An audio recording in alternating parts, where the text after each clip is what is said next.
జాతీయవాదాన్ని సనాతన ధర్మాన్ని దేశానికి రెండు కండ్లుగా భావిస్తే మాతో కలిసి మీరు నినదించండి, మాకు తోడుగా నిలవండి. కింద కనిపిస్తున్న అకౌంట్ డీటెయిల్స్ కి, ఫోన్ పేకి, గూగుల్ పేకి ఆర్థికంగా చేయూతనందిస్తూ మాకు అండగా నిలవండి. ఆర్థికంగా మీ చేయూత మాకెంతో అవసరం. నమస్తే, వెల్కమ్ టు అవర్ వాయిస్. నేను జర్నలిస్ట్ నవత. ఖలిస్తానీ తీవ్రవాదులు ఇక పంజాబ్ ఎలా ఉంది అనేది నేను చెప్పాల్సిన అవసరం లేదు. ఏం జరుగుతుంది అనేది మనందరికీ తెలిసిందే. వీళ్ళు హిందువుల మీద ఎంత కక్ష పెట్టుకున్నారు, హిందువులను ఎలా బెదిరింపులకు గురి చేస్తున్నారు అంటే భారత్లోనే కాదు, ఇది కెనడాలో కూడా కొనసాగుతోందట. దీనికి సంబంధించిన ఒక ఆర్టికల్ని మేము ముందు ఉంచుతా. ఖలిస్తానీ తీవ్రవాదుల కారణంగా కెనడా కలుషితమవుతుందని భారత సంతతి ఎంపీ చంద్ర ఆర్య ఆందోళన వ్యక్తం చేశారు. మీరు ఇప్పటికైనా తెలుసుకున్నారు, కానీ మా భారతదేశంలో సుడో సెక్యులర్ నాయకులు ఇంకా తెలుసుకోలేకపోయారు. స్థానిక చట్టాలు అందించిన స్వేచ్ఛను వారెంతా దుర్వినియోగం చేస్తున్నారని ఆరోపించారు. వారెవ్వా ఇలాంటి వ్యాఖ్యలు చేయాలంటే దమ్మున్న నాయకుడై ఉండాలి. పాపం ఆయన చేయగలిగాడు. ఇదే వ్యాఖ్యలు ఇక్కడ వాళ్ళు స్వేచ్ఛను దుర్వినియోగం చేస్తున్నారు అని అంటే ఒక మూక మొత్తం కూడా ఎగబడిపోయి రభసపాలు చేస్తుంది.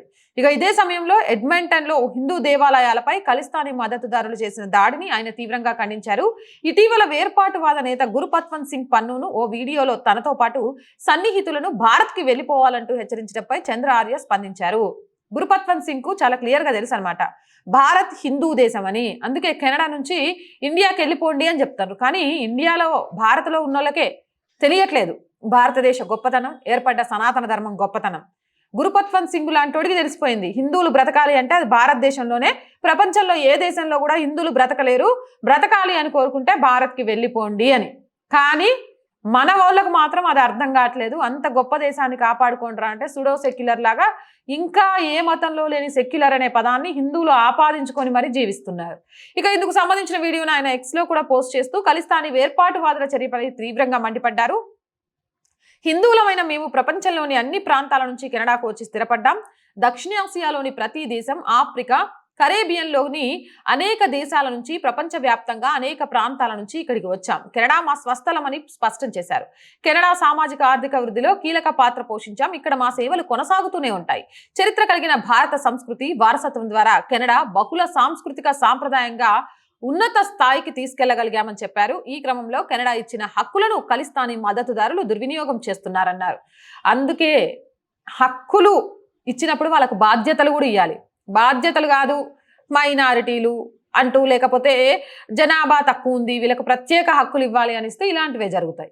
అలాంటి వారి కారణంగానే కెనడా కలుషితం అవుతుందంటూ ఆయన తీవ్ర స్థాయిలో మండిపడ్డారు. కాగా ఎడ్మంటన్లోని బిఏపిఎస్ స్వామినారాయణ మందిరంలో కొంతమంది దుండగులు మళ్లీ విధ్వంసానికి పాల్పడిన విషయం తెలిసిందే. దేవాలయం గోడలపై రంగులు జల్లారు, విద్వేషపూరిత వ్యాఖ్యలు రాశారు. మంగళవారం ఉదయం చోటు చేసుకున్న ఈ ఘటనపై కూడా చంద్ర ఆర్య తీవ్రంగా ఖండించారు. దేవాలయాలపై దాడులు సరికాదని ఆగ్రహం వ్యక్తం చేశారు. ఇక్కడ మనం ఒక విషయం నేను ఇందాక చెప్పాను, మీ అందరికీ తెలిసిందో లేదో, హక్కులు ఎక్కువగా ఇచ్చినప్పుడు వాళ్ళ మీద బాధ్యతలు కూడా పెట్టాలి. జనాభా తక్కువ ఉంది, వీళ్ళకి ఎక్కువ హక్కులు ఇవ్వాలి, తక్కువ బాధ్యతలు ఇవ్వాలి. అయితే దీన్ని అందరూ దుర్వినియోగం చేస్తున్నారు అని మనం మాట్లాడలేం. చేస్తున్న కొంతమంది కూడా చాలా చాకచక్యంగా వాళ్ళకున్న హక్కులను ఉపయోగించుకొని చేస్తున్నారు. ఏదేమైనా కెనడాలో ఖలిస్తానీ ఉగ్రవాదం పెరిగిపోయిన దానికి ఇప్పుడు ఆ దేశం మూల్యం చెల్లించుకుంటుంది. మరి మన భారతదేశంలో దాన్ని కట్టడి చేయడానికి బదులు గురుపత్వంత్ సింగ్ లాంటోని తీహార్ జైల్లో ఉన్నోడిని పార్లమెంటుకు పంపించాలని గెలిపించిన అక్కడ ప్రజల తీర్పును ఏమనాలో నాకు అర్థం కావట్లేదు. ఏదేమైనా కానీ ఇక్కడ చాలా క్లియర్గా మనందరికీ అర్థమైంది ఏంటంటే, హిందువులు బ్రతకాలి అంటే ఏకైక దేశం భారతదేశం. చాలా బాగా చెప్పారు కెనడాకు సంబంధించిన మంత్రి, నాయకుడు ఎవరో కానీ చాలా చాలా స్పష్టంగా చెప్పారు. ప్రపంచంలో హిందువులు బ్రతకగలిగిన ఏకైక దేశం ఏదైనా ఉందంటే అది భారతదేశమే.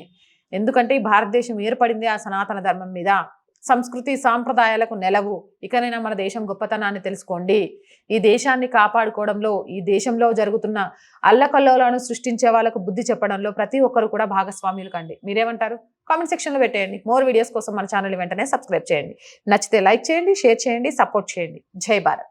మీ ఆదరణి మాకు ఆనందం, మా వెంట మీరున్నారని అతిపెద్ద ధైర్యం. దయచేసి సబ్స్క్రైబ్ చేయండి, లైక్ చేయండి, షేర్ చేయండి. కామెంట్స్ ద్వారా మీ అభిప్రాయాన్ని పంచుకోండి.